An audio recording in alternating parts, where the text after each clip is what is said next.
Hi friends, welcome to Sattur சமையல்.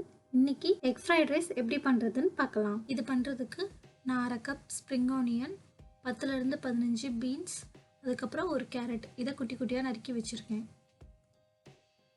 அதுக்கப்புறம் 1/2 cup குடைமிளகாய், குட்டி குட்டியாக கட் பண்ண பச்சை மிளகாய், அப்புறம் இஞ்சி சின்ன சின்னதாக கட் பண்ணது, ஸ்ப்ரிங் ஆனியனோட க்ரீன் இலையை குட்டி குட்டியாக கட் பண்ணி வச்சுருக்கேன். 1 கப் பாஸ்மதி ரைஸ் வாஷ் பண்ணி வச்சுருக்கேன். நீங்கள் தண்ணியில் ஊற வைக்க வேண்டாம், வாஷ் பண்ணால் மட்டும் போதும். பேன் சூடானதும் அதில் கொஞ்சோண்டு எண்ணெய் ஆட் பண்ணி 3 முட்டையை உடச்சி ஊற்றுங்க.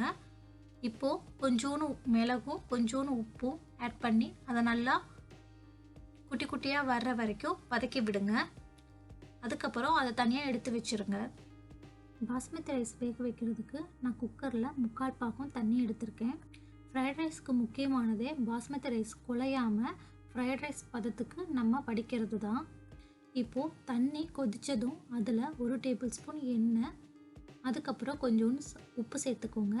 ஏன் எண்ணெய் ஆட் பண்ணுறோன்னா, எண்ணெய் ஆட் பண்ணும்போது ரைஸ் ஒன்றோடு ஒன்று ஒட்டாமல் நமக்கு பாஸ்மதி ரைஸ் செய்கிறதுக்கு ஏத்தாப்பில் நம்மளால் வடிக்க முடியும்.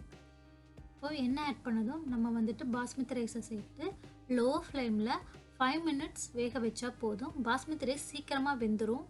நீங்கள் அப்பப்போ ரைஸ் எடுத்து சாப்பிட்டு பாருங்கள். ஒரு ரைஸு உங்களுக்கு கரெக்டான ஃப்ரைட் ரைஸ்க்கு பண்ணுறதுக்கு ஏற்ற பதம் வரும்போது நீங்கள் ஆஃப் பண்ணி அதை வடிகட்டி தனியாக வச்சுடுங்க. கடாய் சூடானதும் அதில் 1 கப் எண்ணெய் ஆட் பண்ணிக்கோங்க. அதுக்கப்புறம் நறுக்குன இஞ்சி, பச்சை மிளகா, பீன்ஸு, அதுக்கப்புறம் கேரட் இது எல்லாத்தையும் ஆட் பண்ணிக்கோங்க. அதுக்கப்புறம் நறுக்கி வச்சுருக்கிற ஸ்ப்ரிங் ஆனியன் இதெல்லாம் ஆட் பண்ணி லைட்டாக உப்பு தூவி விட்டு 2 நிமிஷம் வதக்கி விட்டுடுங்க.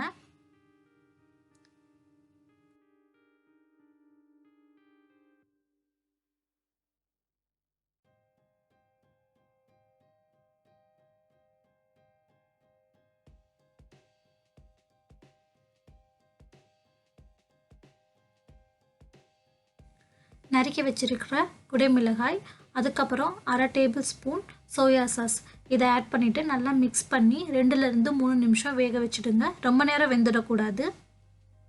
நம்ம குக் பண்ணி வச்சுருக்கிற பாஸ்மதி ரைஸ், அதுக்கப்புறம் ஃப்ரை பண்ணி வச்சுருக்கிற முட்டை, அதோட கொஞ்சோண்டு மிளகுத்தூள், உப்பு டேஸ்ட்டுக்கு ஏற்றாப்பில் ஆட் பண்ணி நல்லா மிக்ஸ் பண்ணி விட்டுடுங்க. சுவையான எக் ஃப்ரைட் ரைஸ் ரெடி ஆயிடுச்சு. இதை கண்டிப்பாக வீட்டில் செஞ்சு பாருங்கள். செஞ்சு பார்த்துட்டு உங்களோட எக்ஸ்பீரியன்ஸை ஷேர் பண்ணுங்கள். தேங்க்யூ ஃபார் வாட்சிங். இந்த வீடியோ உங்களுக்கு பிடிச்சிருந்தா லைக் பண்ணுங்கள், ஷேர் பண்ணுங்கள். சாத்தூர் சமையல் சேனலுக்கு சப்ஸ்கிரைப் பண்ணுங்கள். மறக்காமல் அந்த ரைட் கார்னரில் இருக்கிற பெல் ஐக்கானை கிளிக் பண்ணிவிடுங்க.